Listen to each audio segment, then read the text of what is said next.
ಹೊಟ್ಟೆನಾಡಲ್ಲಿ ಬಿಟ್ಟು ಬಿಡದೆ ಸುರಿತಾ ಇರುವಂತಹ ಮಳೆಗೆ ಅನ್ನದಾತರು ಬರ್ಬಾದಾಗಿದ್ದಾರೆ. ವರುಣನ ಅಬ್ಬರಕ್ಕೆ ಹೂವಿನ ತೋಟಗಳು ಕೊಳೆತು ಬಾಡಿ ಹೋಗುವಂತೆ ಆಗಿದೆ. ಸತತ ಮಳೆಯಿಂದ ನೂರಾರು ಎಕರೆ ಹೂದೋಟ ನಾಶ ಆಗ್ತಾ ಇದೆ. ನಿರಂತರ ಮಳೆಗೆ ಹೂವಿನ ತೋಟ ಸರ್ವನಾಶ. ಸಾಲದ ಸುಳಿಯಲ್ಲಿ ಸಿಲುಕಿದ ಹೂ ಬೆಳೆಗಾರರು. ಹೀಗೆ ತೋಟದಲ್ಲೇ ಅರಳಿ ನಿಂತಿರೋ ಸೇವಂತಿ ಹೂವು. ಜಿಟಿ ಮಳೆಗೆ ಗಿಡದಲ್ಲೇ ಕೊಳೆಯುತ್ತಿರುವ ಹೂವಿನ ಬೆಳೆ. ಮಳೆಯಲ್ಲೇ ಹೂ ಕಟಾವು ಮಾಡಲು ಹರಸಾಹಸ ಪಡ್ತಿರುವ ರೈತರು.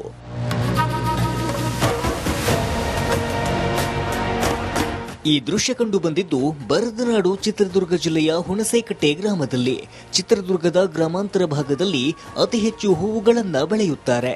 ಸೇವಂತಿ, ಕನಕಾಂಬರ, ಮಲ್ಲಿಗೆ, ಚೆಂಡು ಹೂವು ಸೇರಿ ವಿವಿಧ ಜಾತಿಯ ಹೂವು ಬೆಳೆಯುವಲ್ಲಿ ಚಿತ್ರದುರ್ಗ ಗ್ರಾಮೀಣ ಭಾಗದ ಅನ್ನದಾತರು ಪ್ರಸಿದ್ಧಿಯಾಗಿದ್ದಾರೆ.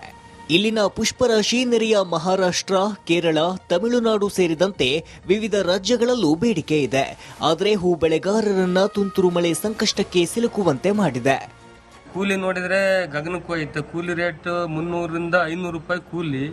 ಹಂಗಾಗಿಬಿಟ್ಟು ಹೂವು ಎಲ್ಲ ಸಂಪೂರ್ಣ ಎಲ್ಲ ಕೊಳತು ಹೋಗ್ಬಿಟ್ಟಿದೆ.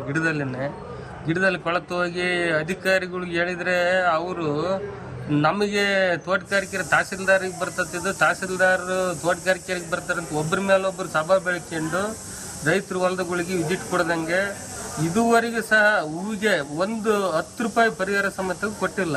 ಸುಮಾರು ಒಂದು 100 ಹೆಕ್ಟೇರ್ ಪ್ರದೇಶದಲ್ಲಿ ಹೂವನ್ನು ಬೆಳೆದಿದ್ದೀವಿ. ಅದು ಸುಮಾರು ದೀಪಾವಳಿ ಹಬ್ಬದ ಮುಂದೆ ಕಟಾವಿಗೆ ಬಂದಂಥ ಸಂದರ್ಭದಲ್ಲಿ 15 ದಿವಸಗಳ ಕಾಲ ಜಿಟಿ ಮಳೆ ಹಿಡಿದು ಹೂವನ್ನು ಕಟಾವು ಮಾಡೋದಕ್ಕೆ ಆಗದ ರೀತಿಯಲ್ಲಿ ಮಳೆ ಬಂದು ಗಿಡೆಲ್ಲ ಹೂವೆಲ್ಲ ಹಾಳಾಗಿ ಮತ್ತೆ ಗಿಡೆಲ್ಲ ನೀರಲ್ಲಿ ಇದು ಜಿಟಿ ಮಳೆಗೆಲ್ಲ ಗಿಡೆಲ್ಲ ಒಣಗೋಗಂತ ಪರಿಸ್ಥಿತಿ ಬಂತು. ಹೂವೆಲ್ಲ ಪೂರ್ತಿ ಸರ್ವನಾಶ ಆಗಿದೆ. ಮಧ್ಯ ಕರ್ನಾಟಕದಲ್ಲಿ ಸತತ ಸುರಿಯುತ್ತಿರುವ ಜಿಟಿ ಮಳೆ ಹೂವಿನ ಬೆಳೆಗಾರರನ್ನ ಸಂಕಷ್ಟಕ್ಕೆ ದೂಡಿದೆ. ಇನ್ನಾದರೂ ಚಿತ್ರದುರ್ಗ ತೋಟಗಾರಿಕೆ ಇಲಾಖೆ ಅಧಿಕಾರಿಗಳು ಮೈಚಳಿ ಬಿಟ್ಟು ಬೆಳೆ ಹಾನಿ ಕುರಿತು ಸರ್ಕಾರಕ್ಕೆ ವರದಿ ನೀಡಿ ಪರಿಹಾರ ಬಿಡುಗಡೆಗೆ ಮುಂದಾಗಬೇಕಿದೆ. Veeresh V Challakere, Republic Kannada, Chitradurga. ಹೊಟ್ಟೆನಾಡಲ್ಲಿ ಬಿಟ್ಟು ಬಿಡದೆ ಸುರಿತಾ ಇರುವಂತಹ ಮಳೆಗೆ ಅನ್ನದಾತರು ಬರ್ಬಾದಾಗಿದ್ದಾರೆ. ವರುಣನ ಅಬ್ಬರಕ್ಕೆ ಹೂವಿನ ತೋಟಗಳು ಕೊಳೆತು ಬಾಡಿ ಹೋಗುವಂತೆ ಆಗಿದೆ. ಸತತ ಮಳೆಯಿಂದ ನೂರಾರು ಎಕರೆ ಹೂದೋಟ ನಾಶ ಆಗ್ತಾ ಇದೆ. ನಿರಂತರ ಮಳೆಗೆ ಹೂವಿನ ತೋಟ ಸರ್ವನಾಶ. ಸಾಲದ ಸುಳಿಯಲ್ಲಿ ಸಿಲುಕಿದ ಹೂ ಬೆಳೆಗಾರರು. ಹೀಗೆ ತೋಟದಲ್ಲೇ ಅರಳಿ ನಿಂತಿರೋ ಸೇವಂತಿ ಹೂವು. ಜಿಟಿ ಮಳೆಗೆ ಗಿಡದಲ್ಲೇ ಕೊಳೆಯುತ್ತಿರುವ ಹೂವಿನ ಬೆಳೆ.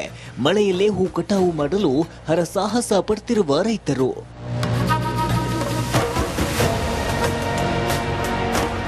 ಈ ದೃಶ್ಯ ಕಂಡು ಬಂದಿದ್ದು ಬರದನಾಡು ಚಿತ್ರದುರ್ಗ ಜಿಲ್ಲೆಯ ಹುಣಸೇಕಟ್ಟೆ ಗ್ರಾಮದಲ್ಲಿ.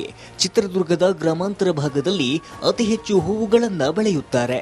ಸೇವಂತಿ, ಕನಕಾಂಬರ, ಮಲ್ಲಿಗೆ, ಚೆಂಡು ಹೂವು ಸೇರಿ ವಿವಿಧ ಜಾತಿಯ ಹೂವು ಬೆಳೆಯುವಲ್ಲಿ ಚಿತ್ರದುರ್ಗ ಗ್ರಾಮೀಣ ಭಾಗದ ಅನ್ನದಾತರು ಪ್ರಸಿದ್ಧಿಯಾಗಿದ್ದಾರೆ. ಇಲ್ಲಿನ ಪುಷ್ಪರಾಶಿ ನೆರೆಯ ಮಹಾರಾಷ್ಟ್ರ, ಕೇರಳ, ತಮಿಳುನಾಡು ಸೇರಿದಂತೆ ವಿವಿಧ ರಾಜ್ಯಗಳಲ್ಲೂ ಬೇಡಿಕೆ ಇದೆ. ಆದರೆ ಹೂ ಬೆಳೆಗಾರರನ್ನ ತುಂತುರು ಮಳೆ ಸಂಕಷ್ಟಕ್ಕೆ ಸಿಲುಕುವಂತೆ ಮಾಡಿದೆ. ಕೂಲಿ ನೋಡಿದ್ರೆ ಗಗನಕ್ಕೆ ಹೋಯ್ತು. ಕೂಲಿ ರೇಟ್ 300 ರಿಂದ 500 ರೂಪಾಯಿ ಕೂಲಿ. ಹಂಗಾಗಿಬಿಟ್ಟು ಹೂವು ಎಲ್ಲ ಸಂಪೂರ್ಣ ಎಲ್ಲ ಕೊಳತು ಹೋಗ್ಬಿಟ್ಟಿದೆ. ಗಿಡದಲ್ಲಿ ಕೊಳತು ಹೋಗಿ ಅಧಿಕಾರಿಗಳಿಗೆ ಹೇಳಿದ್ರೆ ಅವರು ನಮಗೆ ತೋಟಗಾರಿಕೆ ತಹಸೀಲ್ದಾರಿಗೆ ಬರ್ತದ್ದು, ತಹಸೀಲ್ದಾರ್ ತೋಟಗಾರಿಕೆಗೆ ಬರ್ತಾರಂತ ಒಬ್ಬರ ಮೇಲೆ ಒಬ್ಬರು ಸಭಾ ಬೆಳ್ಕೊಂಡು ರೈತರ ಹೊಲದಗಳಿಗೆ ವಿಸಿಟ್ ಕೊಡದಂಗೆ ಇದುವರೆಗೂ ಸಹ ಹೂವಿಗೆ ಒಂದು 10 ರೂಪಾಯಿ ಪರಿಹಾರ ಸಮೇತ ಕೊಟ್ಟಿಲ್ಲ. ಸುಮಾರು ಒಂದು 100 ಹೆಕ್ಟೇರ್ ಪ್ರದೇಶದಲ್ಲಿ ಹೂವನ್ನು ಬೆಳೆದಿದ್ದೀವಿ.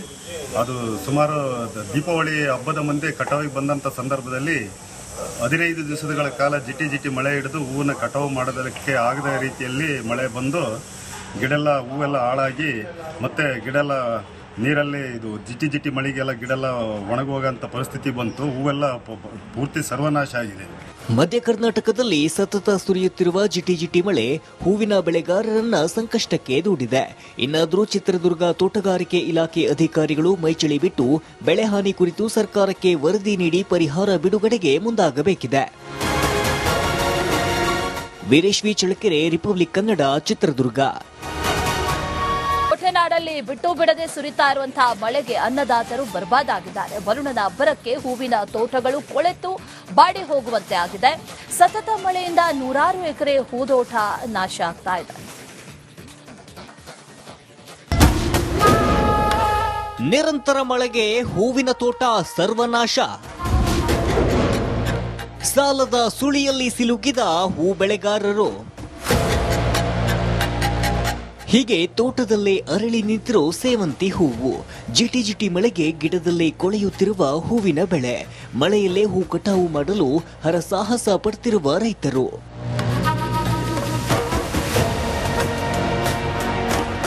ಈ ದೃಶ್ಯ ಕಂಡು ಬಂದಿದ್ದು ಬರದನಾಡು ಚಿತ್ರದುರ್ಗ ಜಿಲ್ಲೆಯ ಹುಣಸೇಕಟ್ಟೆ ಗ್ರಾಮದಲ್ಲಿ.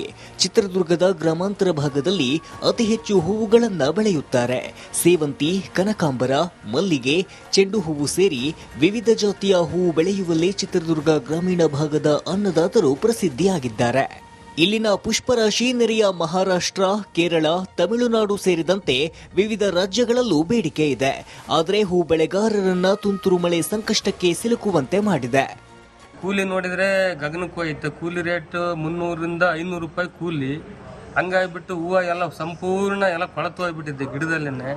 ಗಿಡದಲ್ಲಿ ಕೊಳತು ಹೋಗಿ ಅಧಿಕಾರಿಗಳಿಗೆ ಹೇಳಿದ್ರೆ ಅವರು ನಮಗೆ ತೋಟಗಾರಿಕೆ ತಹಸೀಲ್ದಾರಿಗೆ ಬರ್ತತ್ತಿದ್ದು, ತಹಸೀಲ್ದಾರ್ ತೋಟಗಾರಿಕೆಗೆ ಬರ್ತಾರಂತ ಒಬ್ಬರ ಮೇಲೆ ಒಬ್ಬರು ಸಭಾ ಬೆಳ್ಕೊಂಡು ರೈತರು ಹೊಲದಗಳಿಗೆ ವಿಸಿಟ್ ಕೊಡದಂಗೆ ಇದುವರೆಗೂ ಸಹ ಹೂವಿಗೆ ಒಂದು 10 ರೂಪಾಯಿ ಪರಿಹಾರ ಸಮೇತ ಕೊಟ್ಟಿಲ್ಲ. ಸುಮಾರು ಒಂದು 100 ಹೆಕ್ಟೇರ್ ಪ್ರದೇಶದಲ್ಲಿ ಹೂವನ್ನು ಬೆಳೆದಿದ್ದೀವಿ. ಅದು ಸುಮಾರು ದೀಪಾವಳಿ ಹಬ್ಬದ ಮುಂದೆ ಕಟಾವಿಗೆ ಬಂದಂಥ ಸಂದರ್ಭದಲ್ಲಿ 15 ದಿವಸಗಳ ಕಾಲ ಜಿಟಿ ಮಳೆ ಹಿಡಿದು ಹೂವನ್ನು ಕಟಾವು ಮಾಡೋದಕ್ಕೆ ಆಗದ ರೀತಿಯಲ್ಲಿ ಮಳೆ ಬಂದು ಹೂವೆಲ್ಲ ಹಾಳಾಗಿ ಮತ್ತೆ ಗಿಡೆಲ್ಲ ನೀರಲ್ಲಿ ಇದು ಜಿಟಿ ಮಳೆಗೆಲ್ಲ ಗಿಡೆಲ್ಲ ಒಣಗೋಗಂತ ಪರಿಸ್ಥಿತಿ ಬಂತು. ಹೂವೆಲ್ಲ ಪೂರ್ತಿ ಸರ್ವನಾಶ ಆಗಿದೆ. ಮಧ್ಯ ಕರ್ನಾಟಕದಲ್ಲಿ ಸತತ ಸುರಿಯುತ್ತಿರುವ ಜಿಟಿ ಮಳೆ ಹೂವಿನ ಬೆಳೆಗಾರರನ್ನ ಸಂಕಷ್ಟಕ್ಕೆ ದೂಡಿದೆ. ಇನ್ನಾದರೂ ಚಿತ್ರದುರ್ಗ ತೋಟಗಾರಿಕೆ ಇಲಾಖೆ ಅಧಿಕಾರಿಗಳು ಮೈಚಳಿ ಬಿಟ್ಟು ಬೆಳೆ ಹಾನಿ ಕುರಿತು ಸರ್ಕಾರಕ್ಕೆ ವರದಿ ನೀಡಿ ಪರಿಹಾರ ಬಿಡುಗಡೆಗೆ ಮುಂದಾಗಬೇಕಿದೆ. Veeresh V Challakere, Republic Kannada, Chitradurga.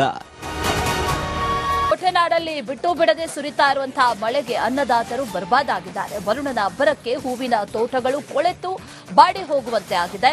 ಸತತ ಮಳೆಯಿಂದ ನೂರಾರು ಎಕರೆ ಹೂದೋಟ ನಾಶ ಆಗ್ತಾ ಇದೆ. ನಿರಂತರ ಮಳೆಗೆ ಹೂವಿನ ತೋಟ ಸರ್ವನಾಶ. ಸಾಲದ ಸುಳಿಯಲ್ಲಿ ಸಿಲುಕಿದ ಹೂ ಬೆಳೆಗಾರರು. ಹೀಗೆ ತೋಟದಲ್ಲೇ ಅರಳಿ ನಿಂತಿರೋ ಸೇವಂತಿ ಹೂವು. ಜಿಟಿ ಮಳೆಗೆ ಗಿಡದಲ್ಲಿ